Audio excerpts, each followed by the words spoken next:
Sanibona bomkhulu, sanibona. Yebo. Silana ke bafowethu sithunyiwe uNxamalala Sholozi sikwi MK Labour Desk ke thina wasithuma ukuthi sizosiza ngabantu bakithi ogogo laba ababanjelwe imali kwaSASSA angabi bikho umuntu ochazayo ukuthi imali ibanjwe ngobani.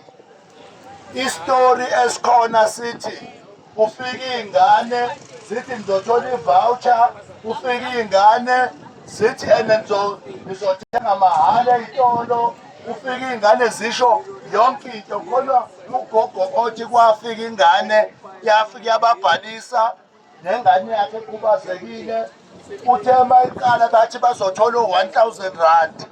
Uma sebethi baninda ukuthi ngalolo suku kuzotholakala u-1000 rand, wathi kwangena imeseji ethi wena sesiyabonga ukuthi usuyimemba. Uyayizwa leyo nto leyo, akuseyona-ke imali engenayo. Kodwa-ke nami bangithumile-ke abaka-Clientele nabaka-One Life bathi angisho ukuthi bayimisele ukuthi banibuyisele imali yenu yonke.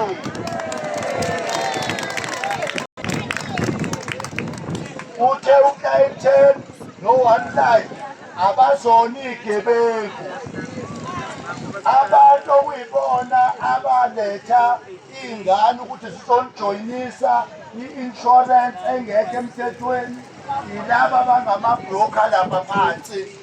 Okwenzeka-ke ukuthi kwawona ama-voucher khona ngize kade ngicela nje before banikeze la ma-voucher abo, baxolise ngalama voucher abo. Okusho ukuthi kusukela namhlanje-ke sizoba ne-office nonke ngoba ninazo iy'namba zethu, sizoba nazo iy'namba zenu. Sizoba ne-office 1, sizothi okwamanje akuvalwe yonke into ethi imali ebanjwayo. Step number 1 lowo angithi. Lalela ku-step number 2 uthi-ke sizoyifakaphi imali ebanjiwe. Step number 2 lo usho ukuthi sinomsebenzi-ke manje wokuthi sibe ne-office esizobhala kulo into ozoyenza emalini yakho, uzoya ebhenki ohola kulo. Yangizwa? Ufike ebhenki ohola kulo ucele i-statement, i-proof of banking, inamba eshoyo ukuthi wena ubhenka kuphi. Makuyi-Standard Bank uthi Standard Bank, maku-Capitec uthi u-Capitec, maku-FNB uthi u-FNB. Uthathe leyo ncwadi uze naye office ukuze imali izongena endaweni e-right. Ngiyangithola?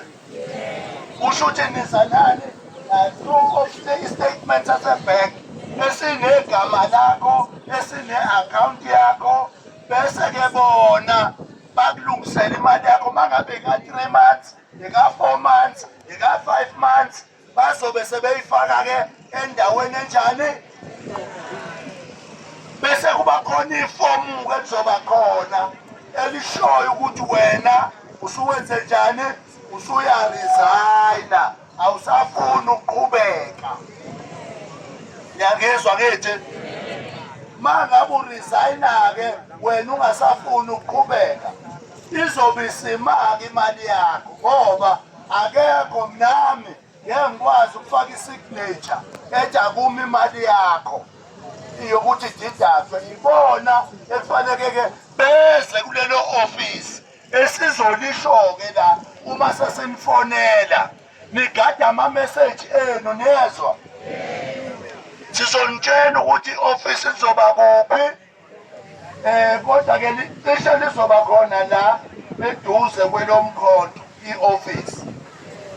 La khona sonke sizoza either siya resigna, siyayivala imali, i-slip ofike naso siyasifaka naso bese-ke bona bayayibuyisela-ke imali yakhe yobuya within a week. Yonke imali ababambele yona yobuya within a week. Siyazi kunabantu abaphezulu kakhulu enibamentionile la, abanye bamention oMroza, abanye bamention oDudu. Ayikho wrong into yaka-clientele yaka-One Life. Into ebi-wrong ukuthi abantu abafike bazokhuluma amanga ukuze nina nijoyine, bona bathole ini i-commission yokuthi banijoyinisile.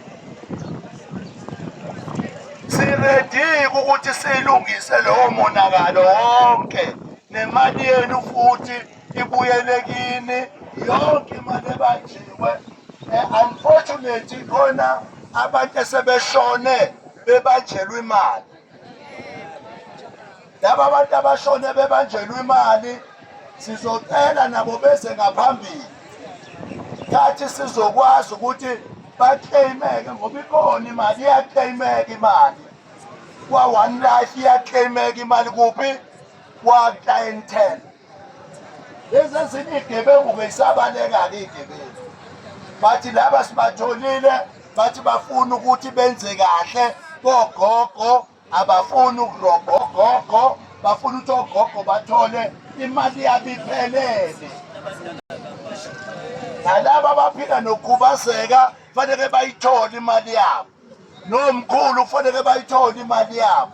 Noma ngabe kuthiwa qalwe ngoSeptember last year ukubamba imali yakho, uyifuna njengoba injalo. Angithi? Yebo. Kunjalo-ke bafowethu, uyakwazi umkhonto? Ugogo uyakwazi umkhonto? Uyakwazi umkhonto?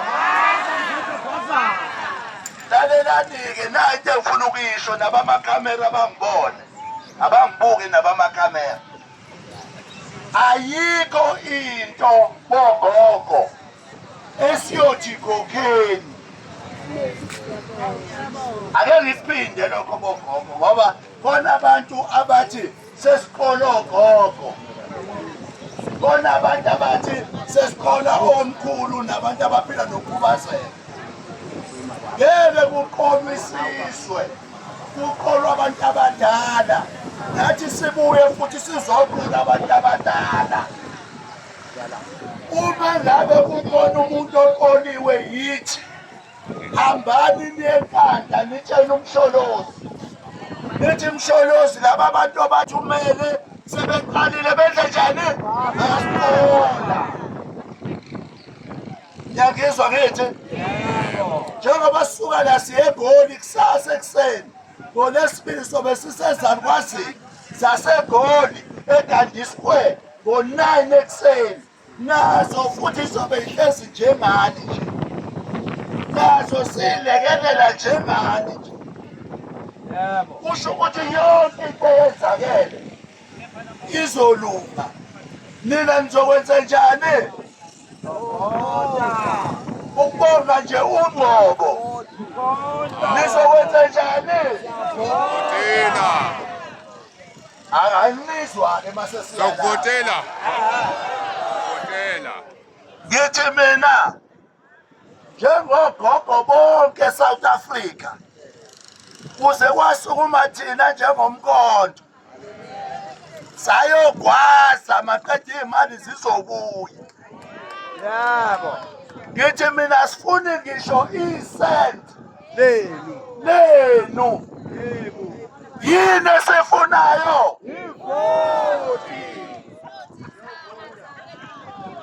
Yona ndlela yokungibonga-ke leyo kuphela. Ayikho enye engizongibonga ngayo ngaphandle ukuthi nivote nithi noma ngabe kuthiwa ubani obekwesigcotsheni ngakini, nina okwenu ukuthi asinandaba nawo sesigcobeni, kodwa uNgcobo siyamazi. Sizovota ngoba umkhonto lo siyathemba ukuthi uzosenzela ney'mfuno local.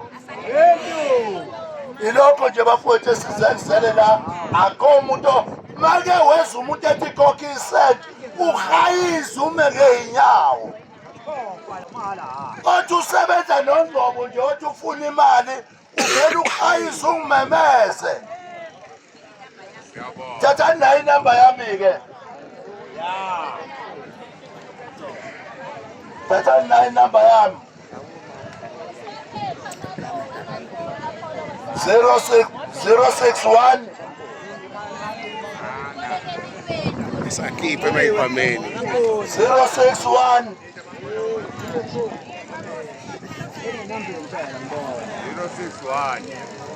525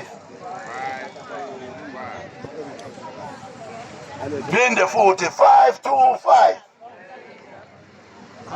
061 525 29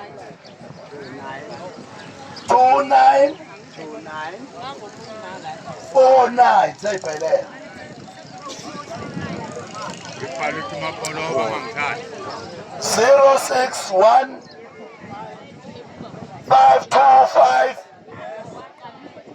2949.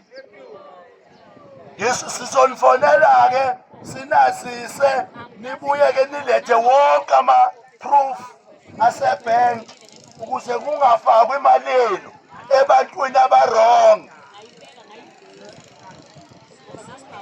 Bese ke kuqhutshekwa ke nivale nithi siyavala noma siyaqhubeka nepolisi yethu ngoba sesiyazi ukuthi bakhona abantu ababhekele ipolisi yethu. Siyabonga ke. Wasani Mkhonto Gwasa. Gwasa Mkhonto Gwasa. Siyabonga kakhulu ke. Siyabonga.